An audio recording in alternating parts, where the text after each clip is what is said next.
Hello and welcome to this tutorial to help you with importing data into Workbooks. Hopefully you're already familiar with the principles of a basic import, but if not, I'd recommend you watch our Import Basics video before returning to this one. As you're probably aware, with import you can carry out various types of import. You can carry out a simple import of just one record type, for example new sales leads or new products. You can import new data and link it to data that's already in your system. For example, importing people linked to organisations or activities linked to people. You can extend your import to bring in more than one record type at the same time. For example, you might import people records along with their associated campaign memberships. And you can also use the import tool to update selected fields on existing records. In this tutorial, we're going to focus on the second and third options. We're going to start by importing some organisations, then import employees of those organisations, so we need to link them together. At the same time as importing the people, we're going to extend the import to create not just people records, but also campaign membership records for those people. Think about the example on the screen. Your marketing team have given you a CSV file that's got both people and organisation information on it, and you need to import it. They also want you to create a campaign membership record for each person for the London Trade Show. As it says here, the data on the CSV might be new to your database, or it might include data for existing organisations or people, so we'll need to bear that in mind when we set the import type so that we can avoid creating duplicates. Before starting the import, let's have a look at the data that we've been given. Here's the CSV file that we want to import. We've got 9 rows of data plus the header row. You can import data without a header row, but I really would advise that you always create one. The titles in the columns don't have to match the field names within Workbooks, as long as you understand the content that's in there. For example, column D is titled Employer, where we'd expect to see the data listed here in the name of the organisation record. If you're importing into pick list fields, be careful to check that the data in your import file matches the pick list options in your system. If your pick list is a restricted one, any mismatches will show up as warnings after your import. But if it's an unrestricted pick list, you'll end up with data that has a variety of options in that field, not just the ones specified on the pick list. Further along in column F, you can see that an @ symbol's been used for the email column, and you can see that there are a variety of entries in this column. In column H, usernames have been added to the assigned to column. These have to be users on your database. If the name doesn't tally with a username, or if no name has been specified, the record will be assigned to the person carrying out the import. Next to the assigned to column, there's an external reference column. These ones are just made up for the purposes of this tutorial, but in your world you might have unique identifiers such as the account number or a customer number.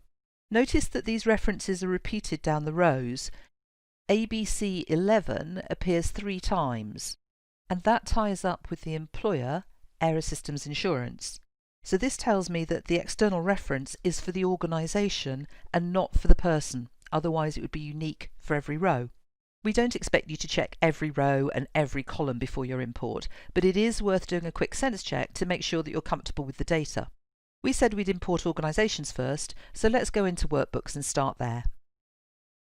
If you've watched the Import Basics tutorial, you'll know that we start by going to the Import landing page, which we can get to from the Start button and Import. There is actually another place you can go to import records, and it's to the landing page for the kind of record that you want to import. So for example, I'm importing organisations. I could go to that landing page and I see the Import Organisations option. It doesn't make any difference whatsoever to the import itself. I'm going to go through the first few steps quite quickly, as you should by now know how to carry out a simple import.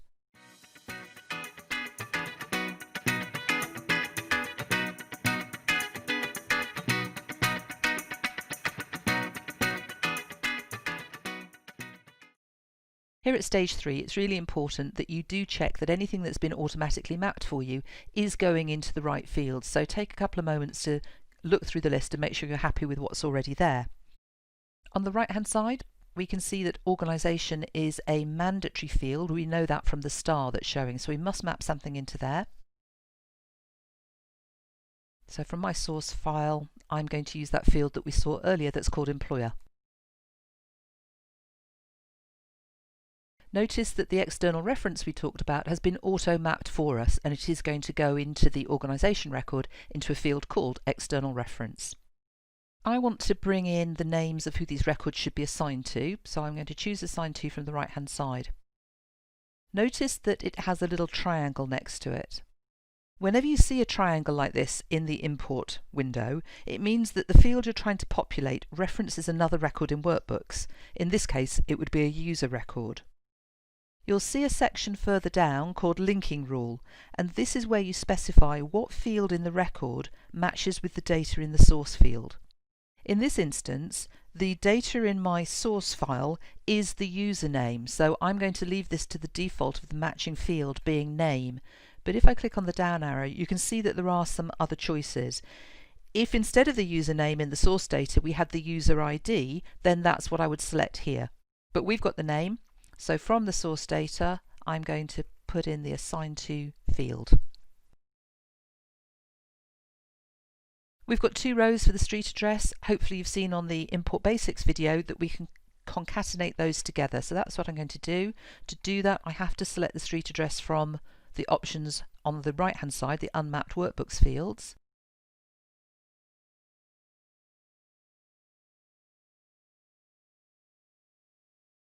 And I want the separator to be a new line.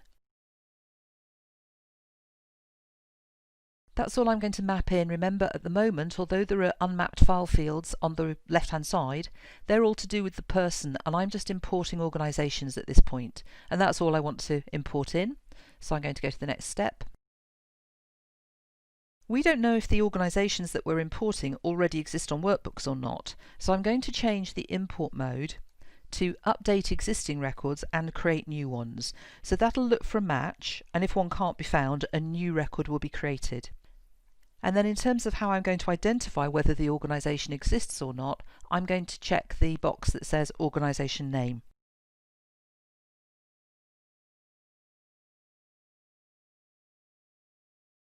Now that the import's finished, we can see that there are 8 affected records, 1 error, and also 1 warning. So let's take a look at the affected records first. You can see that 2 rows have been created as brand new organisations, row 2 and also row 8, but all the rest have been updated. I'll open this bottom one, Dixon Partnerships. I'm just having a look to check that the source data has been mapped into the right field, so just do a sense check. To me this looks okay. Looks like the data's gone into the right fields. But I'm fairly sure that up here on the name it should say Dixon Partnership rather than Partnership, but that's to do with the quality of the import data, not with the mappings themselves. If you click on the info icon here, you can see when this record was created. You can also see under source that it was imported into Workbooks, and the external reference that was in our source data file has gone into the external reference field, which was exactly what we wanted. So that all looks okay. Let's go back and have a look at the Errors tab. And this is telling us fairly clearly, I think, that row 9, it couldn't create an organisation because the name is a required field. You've got your Uploaded File tab on the far right, and if I go to that and look at row 9, so it's for someone called Sunny Sokra, and quite rightly there is no value in the employer field, so it was impossible to create an organisation for that. Let's have a look at the Warnings tab. There's 1 warning. And this one's telling us that the value that was in the source data, South Sudan, for the country field on an organisation, it doesn't match the options on the country's pick list. That's what I was referring to when we were looking at the source CSV file, that if you're trying to populate a pick list, if it's a restricted pick list and the value you're trying to import isn't on that list, then it can't import into that field. Remember, warnings mean that the affected field won't be populated, but the row itself will still be imported. So you could import this data and simply amend the fields for which there are warnings once the data's into your system. If you've got a high proportion of rows with warnings though, I'd recommend that you reject the import, go and fix your source data and then re-import. For our purposes in this tutorial, I am going to approve this import. And then what I'll do is use the same data source to import people records linked to these organisations.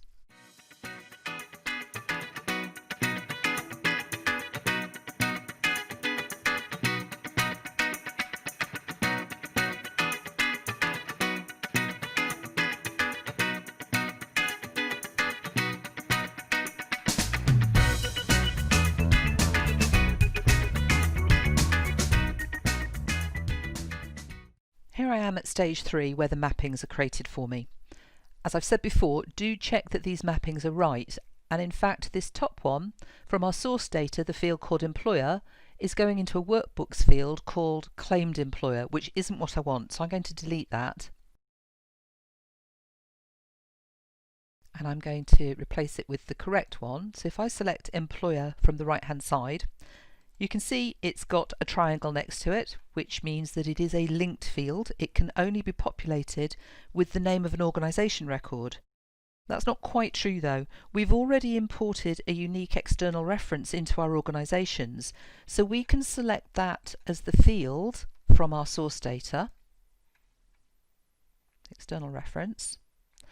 And further down under linking rule, when it says it's going to link these people to an organisation record, it's saying, well, which field is it on the organisation record that holds the data that I've just selected higher up, the external reference?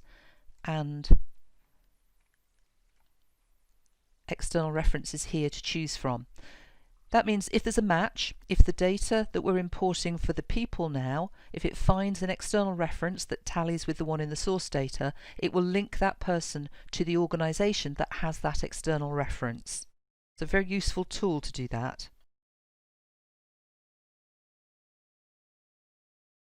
This first field, title field here on the left hand side, there are some odd characters prefixing it. I've mentioned this in the basic importing video as well. It is just a little glitch, but it doesn't mean that this data won't go in. So ignore those first few characters and just accept that this is the title of the person.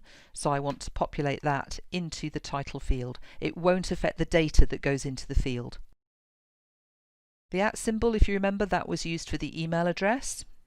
So that's the field in Workbooks that I want that data to go into. We've got the assigned to field again. So just as before, that matches on name. And we've still got street address, so I'm going to concatenate both of those into the street address on the person record this time. I've already done it for the organisation, but this time onto the person. And again, I'm going to put a new line between them. And then you can see here that Workbooks has auto-mapped the external reference that was in the source data into the external reference field for the person. We know, because we've already looked at it, that that external reference is for the organisation, not the person. So I'm going to take that mapping out. So on the face of it, it looks like we're done. We've mapped the fields for the person record, and hopefully when we run the import, it'll link the people to the right organisations. But remember that the marketing team asked us to add these people to a campaign called London Trade Show with a member status of interested. So before going any further, I'm going to introduce the technique of extending an import, and that will help us to create those campaign membership records. On the right hand side, you'll see a blue button that says Extend. And here you can see a list of all the record types that we can extend to when we're importing people records. So for example, you could import meetings or tasks or maybe notes against these people. But for us, it's campaign membership that I want to select. Whichever record type you do select, you'll see it at the bottom of the right-hand column with a plus symbol next to it that allows you to expand it. Now you can see the fields that you can import into when you're creating campaign membership records. And at the top here I can see that this one's got a star next to it, which means that it is a mandatory field. So I'm going to click on that one. We didn't have any data in our source file to populate the campaign membership records with, but that's okay because we want to create the same values for every row we're importing. So we can use a fixed value mapping, or what's called in this screen a default or constant value. So here we want the member status to be interested. Make sure that if you're importing into a membership status, that status does exist on the organisation record, otherwise this won't work. But there is a status on that one of interested. And the campaign itself was one called London Trade Show. If we did have a column in our source value for this data, we would simply select it in this File Field option and use the pick list as normal. So I'm happy with that. I'll save and close. And next. Just like we did with the organisation records, we don't know whether these people exist in workbooks or not. So for the import mode, I'm going to choose Update Existing Records and Create New Ones. And then we need to specify what field or multiple fields we're going to use to uniquely identify whether that person exists or not. Now, it's very tempting to always use the email address, and that's not a bad choice, but I know from looking at our source data that not all of the rows had an email address, so some of them are going to be blank. That's going to be difficult to match on blanks. Instead, I'm going to tick the person name checkbox. When Workbooks checks for duplicate people during import, it's restricted to finding people linked to the specific employer. So you could, for example, import two John Smiths if one is an employee of ABC company and the other is an employee of XYZ company. Obviously you could have two people at the same company with the same name, but it's much less likely. So I'm just going to use the person name to identify whether there's an existing person or not. And I'm going to click Next. Because we extended our import, we've now got a stage 5, which we don't normally see. What stage 5 is saying with these two rows down here is that if it's not possible to create the campaign membership, should the import reject the person as well? If you wanted that to happen, then you would tick the checkbox over on the right hand side here. But I still want to create the person even if the campaign membership can't be created. So I'm just going to click on Next, which will take me to my review screen, which of course you should review this, and then I'm going to click Run. That import's completed now, and let's have a look at the Affected Records tab first. You can see that people have been created along with their campaign membership, which was what we wanted. If I open this first one for Abigail Adams, I can see the person record. I can see that she's been linked to Aero Systems Insurance, which is good. I wanted that to happen. And if I look at the Memberships tab, you can see that she's been made a member of the London Trade Show campaign with a member status of Interested. Back on the Affected Records tab, if I scroll down, you can see most of these have got created as the action, but further down it says that the person Abigail Adams was updated. That's because if we look at the source data in the Uploaded File tab, Abigail Adams, working for Aero Systems Insurance, appears on row 1, and she also appears on row 6, working for the same company. Remember, I said that I was deduping on person name. So the second time that it's encountered a row that's got Abigail's details on, it's just updated it. On the Errors tab, we've got 3 errors, and looking at them, it's all for the same reasons. It's all to do with the email address not being valid. It's okay not to import an email address when you're importing people, but if you do, the format of the data has to be an acceptable email address. The first one is just question marks, so that's clearly not an email address. The second one, a little bit difficult to spot, but there is a space, which isn't allowed in an email address. And the third one, well, that's not a full email address either, and particularly it's got brackets in it. Remember, errored rows like this won't be imported into your database at all, so those 3 people aren't going to come in on this import. In the Warnings tab, we've got 5 warnings, so let's have a look at what they are. For rows 2 and 5, it says it found more than one employer with the external reference ABC 222. Now that was supposed to be a unique reference for each employer, so let's have a look at the uploaded file again. On row 2, it's for Atlantic Computer Services, except computer is misspelled. And if we look at row 5, Atlantic Computer Services, it's spelled correctly. What that means is when we imported the organisations, 2 were created, one that was right and the other not, but they've got the same external reference, so that's something you would want to fix. If you go ahead with this import, you could merge those 2 records together. But what it means is that we weren't able to link the person record on row 2 or the person record on row 5 with the right organisation because it doesn't know which one to link them to. Row 5 has the same error message as we saw for the organisation because the country pick list doesn't include a value for South Sudan. Row 6 says it can't create a campaign membership as the person's already a member of the campaign. If you recall, that's the second row for Abigail, so what it's done is right. It said, we've already created Abigail, we've already created her as a member of the London Trade Show, so we're not doing it again. And the final one says, couldn't find employer with external reference ABC 666. If we check the uploaded file, it's row 9. There we go, Sunny Sokra, and it's quite right, there is no value in the employer column. So that organisation wasn't created when we did our previous import, so it can't link Sunny to it. As it happens, we've already seen that for row 9, that's errored completely and isn't going to be imported because there isn't a valid email address for that row. So for the size of this data set, there's quite a few errors and warnings, but I've done that on purpose to show you some of the things that can crop up when you're importing data. I'd probably reject this if it was on a real database and fix the problems before re-importing, but for training purposes, I am going to approve it. Let's have a quick recap on what you need to think about when you're using import to link records to other ones in the system. Make sure you do your imports in the right order. We imported the organisations first and then the people linked to them. If we'd imported the people first, it becomes much more complex to link the right records together. Similarly, if you wanted to link activities to people or cases, then import the people or the cases first. Where possible, use a unique identifier when importing the first set of records to help you link the next set to the right records. Remember that when Workbooks looks for a matching person, it does it in the context of their employer. So you could have 100 John Smiths in your import file, and if they all work for different companies, they'll import easily. If they really do work for the same company, then deduplicate on their email address as well as their name. Take time to review your data thoroughly, and if there are errors or warnings, fix them as you go. For example, we had problems with the country South Sudan on the organisation import.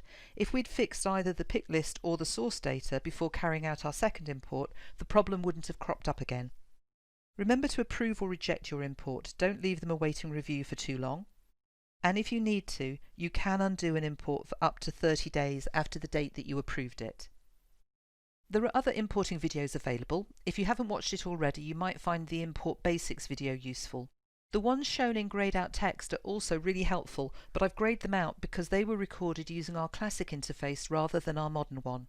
The steps are exactly the same, so they are useful, but if you're using our modern interface, you'll find the screens look a little bit different.